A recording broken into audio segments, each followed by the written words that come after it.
جی کچھ سلائیڈ اور کچھ تعریفات پہلے گزر چکی ہیں.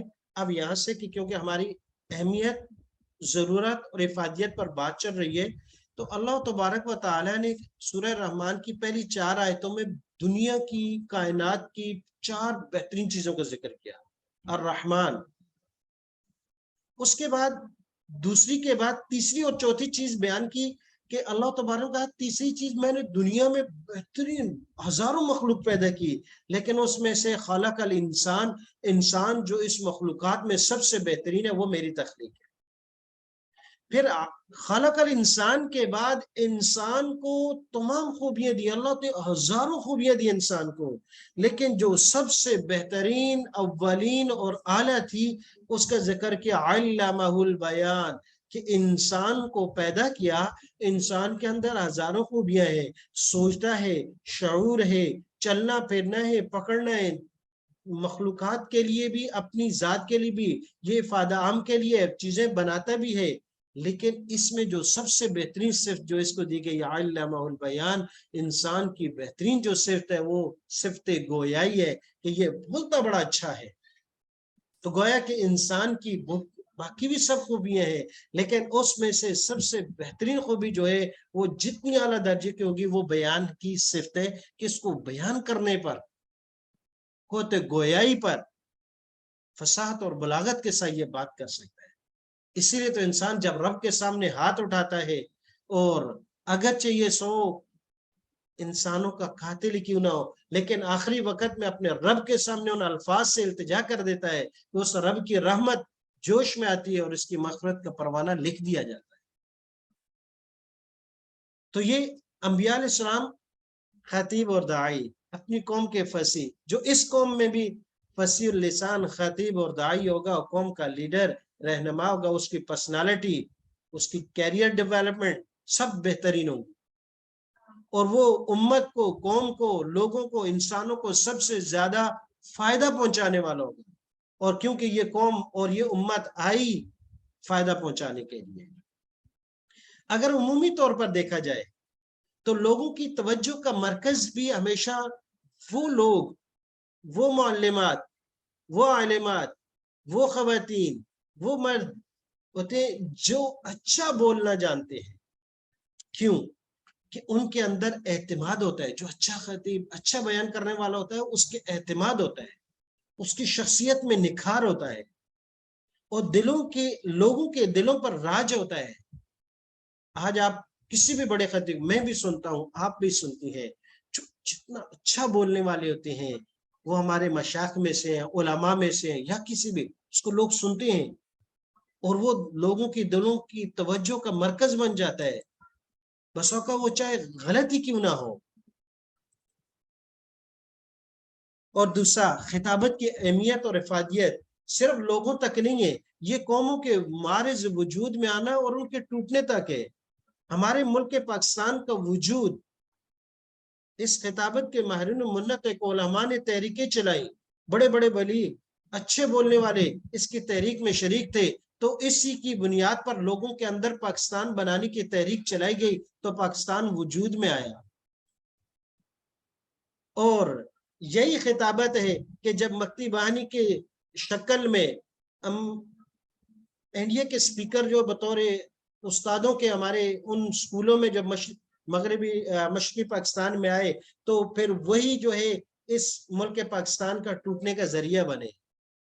یہ صرف ایک ایگزامپل ہے، دنیا کے اندر ایسے کہ قوموں کے وجود بننا ٹوٹنا خطابت پر ہے. تحریکوں کا وجود اور معاشرے پر ان کے اثر، مثلا ختم نبوت، حضرت عطا اللہ شاہ بخاری رحمۃ اللہ کا کردار بالکل کبھی کسی سے ڈکا چھپا ہوا نہیں ہے. اور ان کی خطابت، دنیا کہتے تھے کہ شاہ جی جب ایک دفعہ بولتا ہے تو مجمع پر سحر طاری ہو جاتی ہے. اور انہی کی اس خطابت کی زور پر اللہ تبارک و تعالیٰ نے جو ہے ختم نبوت کی تحریک کو ایک وہ جلا بخشی، کہ آخر وہ اس پر آئے کہ جو کافر تھے ان کو آئینی طور پر کافر قرار دے دیا گیا. یہ شاہ جی کی، اور پھر علماء جو خطیب تھے جو لوگوں میں اس مسئلے کو اجاگر کر رہے تھے، یہی تھے. اس کے علاوہ اور سینکڑوں تحریکیں ہیں میرے اور آپ کے ارد گرد ہیں، چاہے وہ تبلیغ کی دعوت کی ہو. حضرت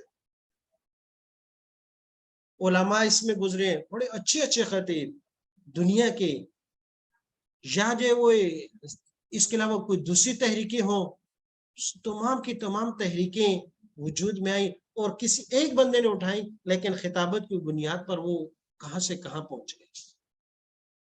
کیونکہ خطیب جو ہوتا ہے یہ امید کی شمع روشن کرتا ہے، لوگوں کو امید دلاتا ہے، آگے بڑھنے اور میدان میں اتارتا ہے. یہ لوگوں کو تحریک اسی کے لیے ہے، اور اس کو غلط لوگ غلط استعمال کرتے ہیں تو اس کے لیے بھی لوگ جان دے دیتے ہیں. لوگوں کے موڈ اور مزاج کو بدل دینا، انسانوں کی سوچوں کے دھارے تبدیل کر دینا. اور آج میڈیا کے سوشل میڈیا کے ذریعے یہی ہو رہا ہے کہ لوگوں کی سوچوں کو بدل دیا جا رہا ہے. مجھے اور آپ کو، ہم تو اکثر چار دیواری میں ہوتے ہیں، جب باہر نکلتے ہیں تو اس وقت پتہ چلتا ہے کہ اس وقت ہمارے اسکول کالج یونیورسٹی میں سینکڑوں طالبات اور طلباء جو وہ سیکولر لبرل، بلکہ آج تو اس سے بھی بڑھ کے آگے. پہلے ہم کہتے تھے لوگ غامدیت سے متاثر ہو جاتے ہیں اور کوئی مرزوں سے ہو جاتے ہیں اور بہت سے سینکڑوں، لیکن اب تو بات اس سے بھی آگے چلی گئی. دھیریت اتنی زیادہ بڑھ رہی ہے، حد سے آگے نکل رہی ہے. اور لوگوں میں انقلاب برپا کرنا، یہ انقلاب دلی طور پر ہوتا ہے. کسی ایک بیان میں بیٹھتے ہیں، کسی شیخ کے، کسی عالم کے، کسی اچھے بولنے والے کے، تو آتا تو یہ ایک عام ذہن سے، لیکن جب جاتا ہے تو اس کا ذہن بدل جاتا ہے، اس کا دل بدل جاتا ہے، اس کی زندگی بدل جاتی ہے. یہ زندگیوں میں انقلاب برپا کر دیتے ہیں. اور وہ کیسے ہے؟ یہ خطابت کی زور پر ہے. اب کیسے کہ ہم نے تھوڑی سی مثالیں لے لیتے ہیں کہ کیسے جو ہے ایک خطیب اور ایک خطابت کی کیا اہمیت ہے، اس کی افادیت کیا ہے. تھوڑا سا تاریخ کے دائرے میں دیکھ لیتے ہیں. ہماری تاریخ اس لحاظ سے بڑی ہی شاندار ہے. حضرت جعفر طیار رضی اللہ تعالیٰ عنہ کا واقعہ ہے اور ان کا تاریخ ساز خطاب ہے. عربی میں جب اس کو پڑھیں، ان کے جو جملے، ان کے جو الفاظ، ان کا جو کلام تھا وہ کمال کا تھا، کیا عجیب قسم کا تھا. جب ابشی کے دربار میں، نجاشی کے دربار میں مشرکین مکہ نے اپنا مقدمہ رکھ دیا کہ یہ آپ کی سلطنت میں، آپ کی بادشاہت میں یہ کچھ لوگ آئے ہیں اور انہوں نے ہمارے دین سے بغاوت کی ہے، ہمارے دین سے باغی ہو کر آئے ہیں. اور ساتھ یہ بھی کہہ دیا کہ یہ تو حضرت عیسیٰ علیہ السلام اور حضرت مریم علیہ السلام کے بارے میں کوئی اچھا نظریہ نہیں رکھتے. تو حضرت جعفر طیار رضی اللہ تعالیٰ وہ میدان میں آئے. جب ان سے نجاشی نے پوچھا کہ آپ اس بارے میں کیا کہتے ہیں، تو حضرت جعفر طیار رضی اللہ تعالیٰ کا وہ تاریخ ساز خطاب کمال کا کیا مسلمانوں کی عزت اور تکریم ہو گئی. کفار کے جو وہ طائف لے کے گئے تھے، نجاشی نے وہ تک واپس کر دیے اور ناکام اور نامراد ہو کر واپس پلٹے. اس میں کس کا کمال تھا؟ اللہ رب العزت اوپر ہے، لیکن اسباب کے درجے میں ان کا وہ خطاب اور بیان تھا جس نے نجاشی کے ذہن اور دل کو اسی وقت بدل دیا. حضرت مصعب بن عمیر رضی اللہ عنہ کا انداز بیان اور دنیا کی تاریخ کا بدلنا، اسلامی تاریخ میں اور آپ جس موڑ پر کھڑے ہیں، کمال اس شہزادے کا ہے. حضرت مصعب بن عمیر رضی اللہ عنہ ان کبار صحابہ میں سے ہیں، انہوں نے اولین میں سے ہیں کہ جنہوں نے دین کے لیے بڑا کام کیا. بلکہ اگر یہ کہا جائے کہ دنیا کی تاریخ کا دھارا بدلنے والے خطیبوں میں سے ایک خطیب تھے جو بڑے ناز و نام میں پلے سے اسلام لے آئے، بولنے کا انداز اور ڈھنگ بڑا اچھا جانتے تھے، اور اسلام لانے سے پہلے بھی جب مجلس میں بیٹھتے تو ان کے دوست احباب ان کی بات سننے کے لیے ان کا انتظار کرتے، اور جب تک مجلس میں وہ گفتگو کر رہے ہوتے تو کوئی دوسرا بولتا نہیں تھا. اگر کوئی بولنا بھی شروع کرتے تو وہ اس کو منع کر دیتے، روک دیتے کہ نہیں، سب سے اچھا خوبصورت پیارے الفاظ میں بولنے والا ہے، بولنے دو اس کو. میرے حبیب نبی اکرم صلی اللہ علیہ وسلم نے جب مدینہ سے کچھ لوگ ایمان لے آئے اور انہوں نے آپ صلی اللہ علیہ وسلم سے کے سامنے رکھا کہ یا رسول اللہ، ہمارے ہاں کسی ایک بندے کی آپ تشکیل کر دیں جو دین کی دعوت دے.